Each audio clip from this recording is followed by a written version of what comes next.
reading your essay about the Tet holidays. Would you like to read it to me and you can practice your reading? I can't hear you. You're muted.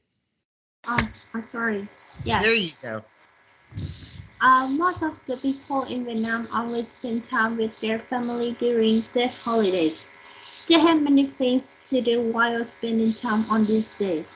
Many families would like to go back to their hometown, visit their grandparents, or go to the flower market. And today I would like to tell you about how did I spend my time on Tet holidays.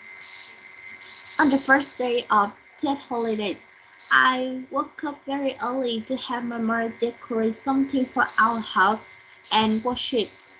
Then my family and some of my cousins had breakfast together. When we finished, my brother and I got some lucky money from the older members. After that, my grandfather, parents, my brother, and I got dressed to go back to my father's house. We stayed there for over 4 hours to got some lucky money and had an hour meeting with my aunt and uncle in America. After we stayed there for 4 hours, we went back to our house again and then I took a 2 hour nap. After I woke up, I started to do some housework before I had dinner with my family.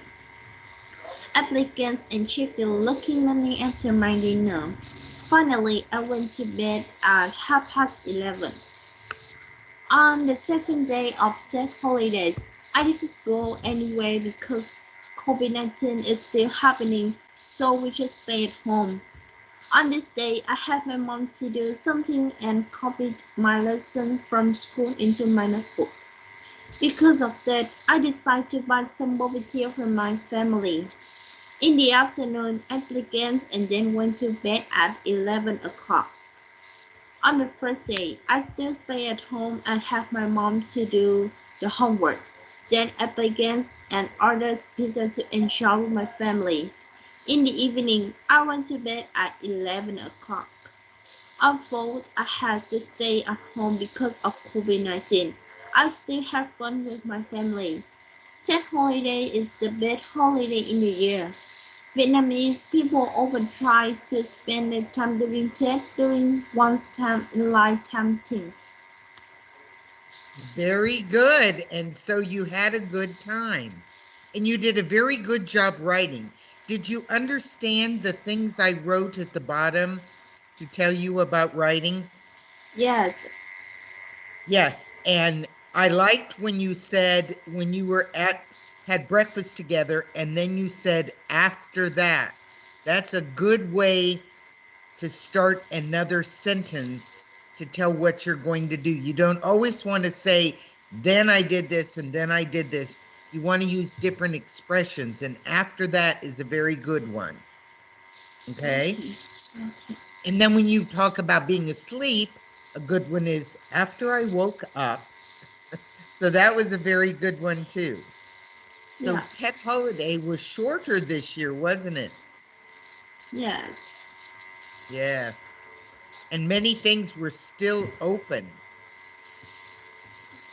Yes, and a friend of mine told me that the reason they were still open was because the people had not made much money because of COVID-19 and they didn't want to shut down. They wanted to still be able to make money, yes, yes, which is yes. very sad. So now have you started back to school? Yes, of course, I have started school on this Monday. Monday. And will you go back to school every day? Yes, every day. Yes. In Kanta, some of my students I work with, they go to school on Monday, Wednesday, and Friday, but then on Tuesday and Thursday, they still have to learn online. So they don't get to go every single day. Yeah. So, very good. Okay. Um, in our book that we're working on, Number the Stars, Yes. This week, do you have the book there? Yes, I have it. Okay. This week we're going to do chapter 7 and chapter 8. Okay. So before we stop today, can we read a little bit of chapter 7 together? Oh, yes, of course. 7. The House by the Sea. Oh, Emery, Alan said, with, with With awe. That awe.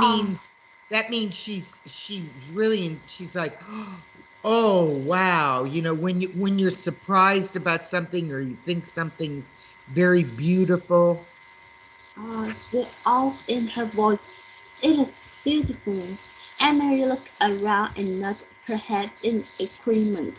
The house and the meadows that surrounded it were so much a part of her childhood, a part of her life. Childhood, you'd say Yeah, childhood. childhood, a part of her life that she didn't often look at them with fresh eyes. But now she did, seeing Ellen's pleasures. And it was true, they were beautiful.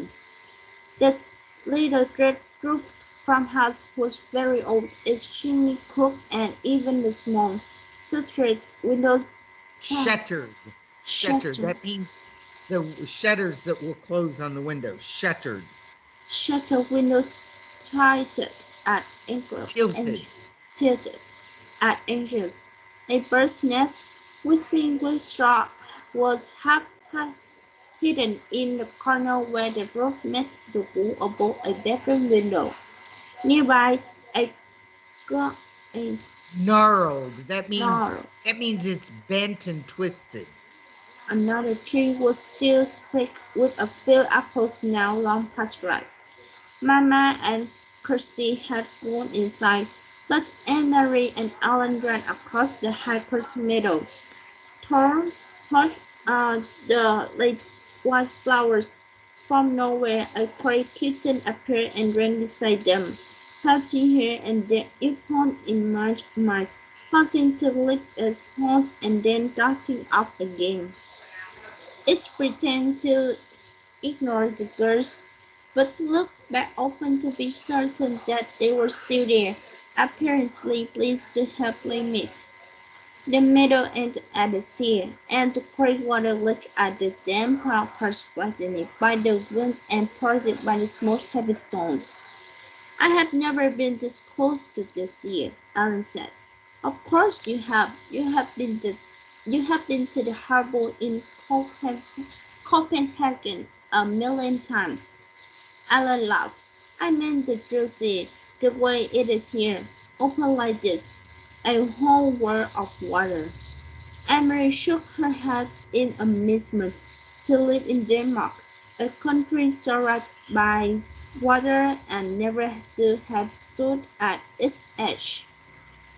Your parents are really city people, aren't they? Ellen nodded. My mother is afraid of the ocean, she said, laughing. She says it is too big for her and too cold. The girls sat on a rock and took off their shoes and socks. They tiptoed across the damp stone and let the water touch their feet. It was cold. They giggled and stepped back. Emily leaned down and picked up a brown leaf that floated back and forth with the movement of the water. Look, she said, this leaf may have come from a tree in Sweden. It could have flown from a tree into the sea and floated all the way across. See over there, she says, pointing. See the land way across there? That's Sweden. Ellen kept one hand over her eyes and looked across the water at the misty shoreline that was another country. It's not so very far, she said. Maybe Anne-Marie suspects standing over there are two girls just out of age, looking across and saying that's Denmark. They squinted into the hazy distance, as if might see Swedish children standing there and looking back. But it was too far. They saw only the hazy strip of land and two small boats bobbing up and down in the gradual form of separating water. I wonder if one of those is your Uncle Henry's boat, Alice says. Maybe I can tell. They are too far away. Uncle Henry's boat is named the Ingeborg, she told Ellen from Mama. Ellen looked around. Does he keep it right here? Does he tie it up so that it won't float away? Emily laughed. Oh no. In town, at the harbor, there's a big dock, and all the fishing boats go and come from there. That's where they unload their fish. You should smell it at night. They are all there. It's right in the harbor. Anchored. Anchored. It Anchor. means where they're stopped. Anchored. Anchor in the harbor. Emery, Ellen. Mama's voice came across the meadow. The girls walked around and saw her waving to them. They turned, picked up their shoes, and began walking toward the house. The kitten, who had settled comfortably on the stony shore, rose immediately and followed them. I took Ellen down to show her seat.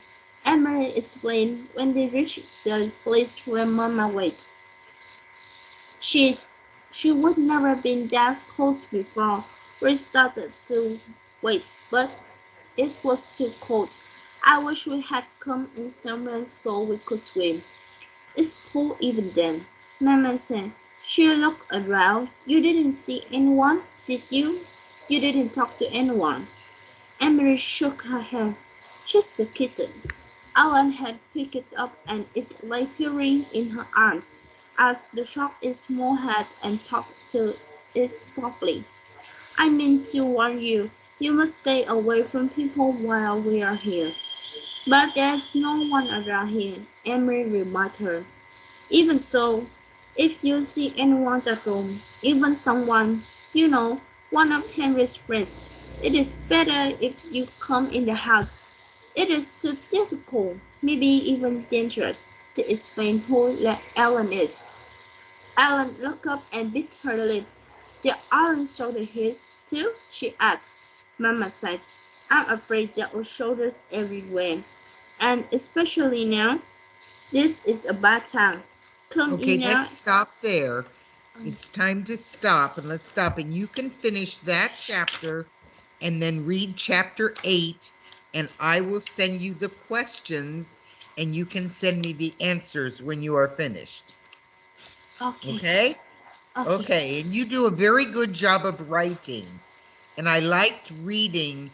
You do a good job of explaining what you do, what you did. So when I read it, I could understand what you were doing at TET, and that's very good. Yeah. Thank you. Okay, well, since I won't see you tomorrow, I will see you next Wednesday. Yeah, Okay? see you next week. Okay, Bye. bye.